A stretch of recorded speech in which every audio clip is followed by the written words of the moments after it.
Floating shadows are my favorite.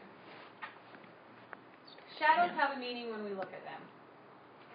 If they are sharp, it tells us the light source is bright. While they are blurred, we know that the light source is diffuse. If the shadow is small, the element is close to the surface where the shadow is, while a large shadow will be produced if the surface is further away. In digital scrapbooking, although large shadows may look interesting, they may not be realistic, especially for an element that should be logically directly on the paper.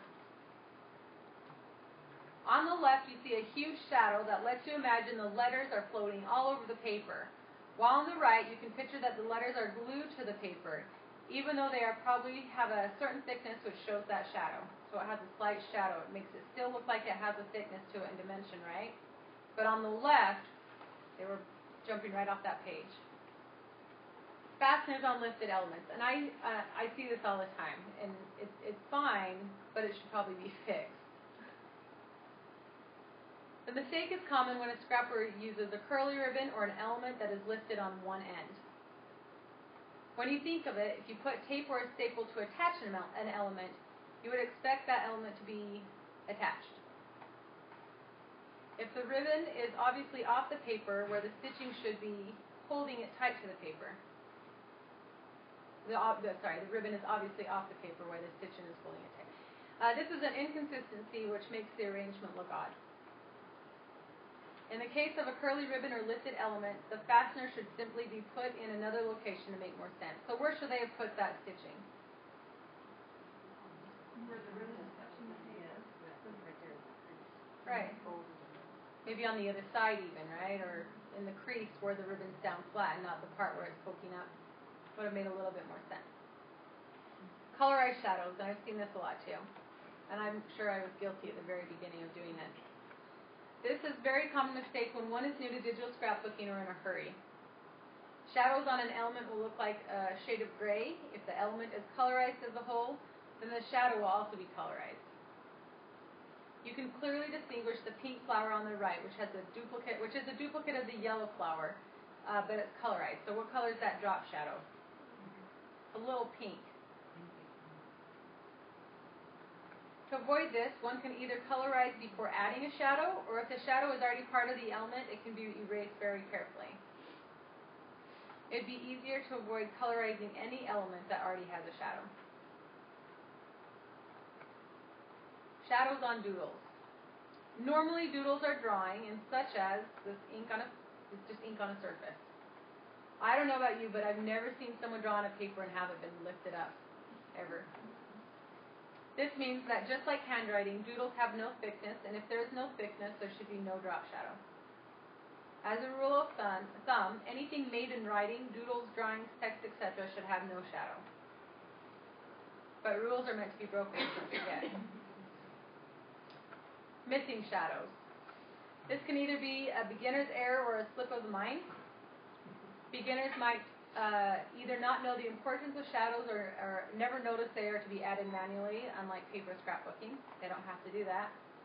Veteran scrappers might, on the other hand, have been working on various elements or clusters and are either just skip the shadowing on one element among their many, many layers, or working on some sections and temporarily turned off some of the shadows to forget to turn them back on again. Go back. Could you tell the difference? So right here, see there's no shadow here, and then you can see right here we started getting a shadow. Right here it's flat, there's no shadow. I mean, this is a horrible example. I didn't make it, but it's not very obvious. But there is one that doesn't have the shadows there.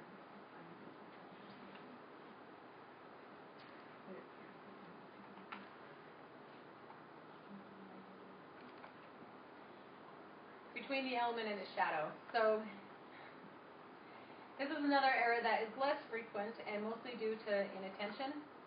When your software allows creating shadows on a separate layer, it also gives you the opportunity to slip another element in the wrong order. So we have a very obvious shadow here. And then what happened? This strip of ribbon got placed between that piece of ribbon and its shadow, which is definitely not right. It's an easy fix as long as it's caught before publishing, since it's only a matter of rearranging your layers. Flat shadows on fancier 3D elements. Our eyes are expecting to see a shadow that is consistent with the element itself. The shadow of a sticker on a paper should be different than a shadow of a straight pin if it is standing up. The same principle applies if you have a fantasy layout that looks more like a painting of a scene and you have a flat shadow like a sticker. Flat shadows and 3D shadows is fine as long as they match the element they are associated with. In the above example, the left bird looks like it's an image, while the one on the right looks like it's standing on a surface, as expected within the realism of the element. Light spots in different directions. Just like having obvious shadows in different directions is usually not normal, the same applies to having light spots. This mistake is often seen when one uses the Mura, or I'm not sure how to say it, Meister filter to place a single element in a circle or wave shape. In this case, the filter will rotate the element, changing the light spot every time. So in here you see the light spot is on the outside of each one of these little elements. The best way to avoid this is to use a filter with elements without light spots or shadows. So just make sure if you're using an element, it doesn't have those light spots. Instead, if you use PSP, grab the vector tube script from a guy named Gary Barton, I don't know if it's still available, and place the elements along a vector line. That way the elements will be placed correctly. So here you see all the light spots are obviously facing up, so the shadow is, the light source is going this, or coming down this way, because we have our shadows this way. So everything's in the same direction. See the difference between the two options? On the left, the filter is used, turning the bead in all directions, while the circle on the right is made using Gary's script. Flip and mirror with light spots or shadows. This error is pretty similar to the previous one and will often happen when a scrapper wants to add another layer or element that has already added a shadow to it on the same layer. Commonly seen in photo corners, it is also present when trying to add some symmetry and a ribbon, lace, or other linear element is duplicated and flipped or mirrored. The best way to avoid this is to add your shadows at the very end of your layout. Who adds their shadows throughout the layout as they're making it? Who adds it at the very end? About half and half. Flip, mirror, or rotate first, then shadow. Not the other way around. But if you never flip or mirror your elements, then it doesn't really matter, right? Floating fasteners. This is my favorite. Although floating elements are common when you have flat pieces and could, with little imagination, be mounted onto something to make them really hover, fasteners by definition should fasten the element. Common errors include adding a shadow to a staple and the shadow is not even touching the ends of the staple. So we have this staple here, and it's obviously floating, compared to this one right here, which is obviously attached. And I don't know if you've ever looked at layouts, but if you look more closely at people's layouts, you'll see this mistake happen more often than not. And I've probably done it more than once and just hope that no one ever notices. Same mistake often applies to pins, greater safety. No inside shadow. Shadow should be present everywhere, whether it's in a cluster or a single element.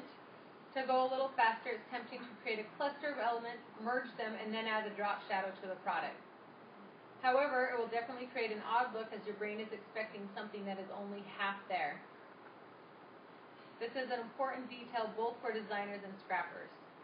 Designers should make sure they place the logical shadow on the inside element, since the scrapper will not be able to add any there.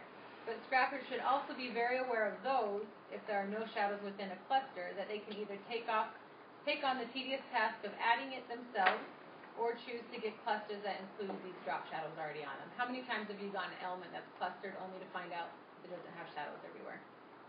Never? Oh, okay, there are some typos. Got it. Beware of the direction of the shadow, too, before adding it to your project. So if you have an element, a cluster element, let's say I have my CTs make cluster elements to give off their blogs for free when I make kits. And if you get one of those elements that have a drop shadow to them, you need to make sure whatever light source or drop shadow direction yours are, you keep them in the same way. That happens way too much. Then it just says, do you see how on the left the whole cluster is not shadow, but the shadow is only added to the overall arrangement? And then on the other one, you can see where it overlaps and you can see the obvious drop shadows. In conclusion, while digital scrapbooking allows the user to do many things that are impossible in paper scrapbooking or real life, we want to be careful with our shadows so that a layout can look pleasing to the eye of the viewers. If while scrapbooking applying your shadows and your brain is telling you that looks weird, rethink the shadow and make it feel more normal as if it would in real life. Play around with shadows at home. Put things in different directions of light and see how the shadows look. Experiment on your layouts and then experiment some more. Okay. Yay. Any questions? Yes. Did anyone put all the presets together? I lost them. Yeah, mine got serious. Okay. When I email out the presentation, I will also send it to you then. I couldn't open the last presentation. You can click and download it. It was a download link. No, it's a PowerPoint, and my PowerPoint must be a different version, and I can't read it. Can you, like, click and convert it to PDF or something?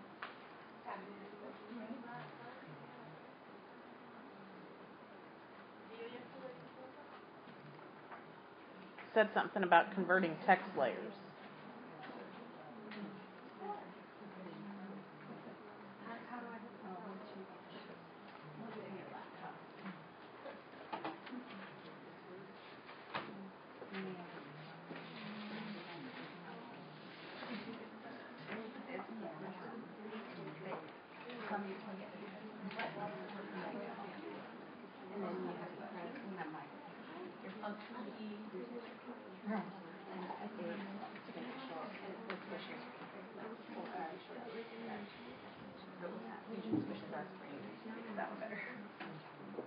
Oh, nice. So I can't read it. Yeah, that's hard.